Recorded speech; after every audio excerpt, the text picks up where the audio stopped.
மதுரைக்கு வடக்கே உள்ள மலைப்பகுதியில் அமைந்துள்ளது அழகர் கோவில். இங்கு பிரதான தெய்வம் கள்ளழகர், விஷ்ணுவின் அவதாரம். கோவில் சுமார் 2000 ஆண்டுகளுக்கு மேல் பழமையானது என்று நம்பப்படுகிறது.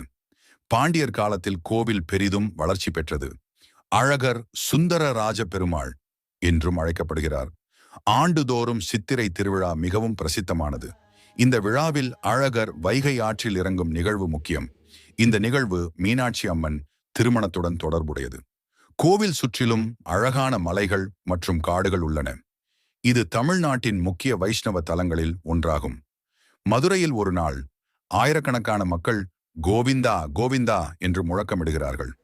தங்க ஒளியில் ஜொலிக்கும் ஒரு தெய்வம் குதிரையில் வந்து நேராக ஆற்றுக்குள் இறங்குகிறார். ஆனால் ஏன்? அவர் யாரை தேடி வந்தார்? இந்த வீடியோவில் அழகர் கோவிலின் மறைந்த ரகசியத்தை பார்க்கலாம்.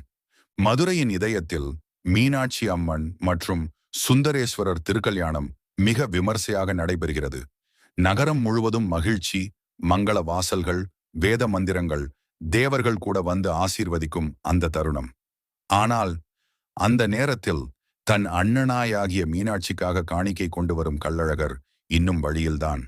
அவர் வைகை நதியை அடைகிறார். அப்போது ஒரு செய்தி: திருமணம் முடிந்துவிட்டது.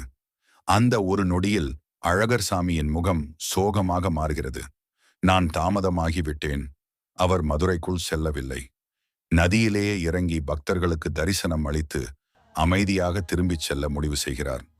அதே நேரத்தில் திருமண மண்டபத்தில் இருக்கும் மீனாட்சி அம்மன் அவளுக்கு தெரிகிறது, என் அண்ணன் வந்திருக்கிறார். ஆனால் தாமதமாக. ஒரு நிமிடம் அவள் கண்களில் ஒரு சிறிய வருத்தம். ஆனால் அடுத்த நொடியில் அவள் மெதுவாக சிரிக்கிறாள்.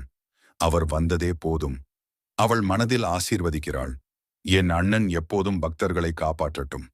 அழகர் சாமி நகரத்திற்குள் வரவில்லை, ஆனால் மக்களின் இதயத்திற்குள் வந்தார். மீனாட்சி அம்மன் கோபப்படவில்லை. அவள் அன்பை மட்டுமே காட்டினாள். நேரம் தவறினாலும் உண்மையான பாசம் ஒருபோதும் தாமதமாகாது. அழகர் குதிரையில் வந்து ஆற்றில் இறங்கும் அந்த தருணம், மக்கள் கோவிந்தா கோவிந்தா என்று முழக்கமிடுகிறார்கள். அந்த சூழல், சொல்ல முடியாத உணர்ச்சி. இந்த கதை ஒரு தெய்வ கதை மட்டுமல்ல, இது ஒரு உணர்வு, ஒரு அன்பின் அடையாளம். அழகர் தாமதமானாலும் அவரின் அன்பு உண்மையானது. அதனால்தான் இன்னைக்கு வரை மக்கள் இந்த நிகழ்வை கொண்டாடுகிறார்கள். இந்த வீடியோ உங்களுக்கு பிடிச்சிருந்தால் லைக் பண்ணுங்க, ஷேர் பண்ணுங்க, சப்ஸ்கிரைப் பண்ணுங்க. இன்னும் இது போன்ற தமிழ் கதைகள் வேண்டுமா?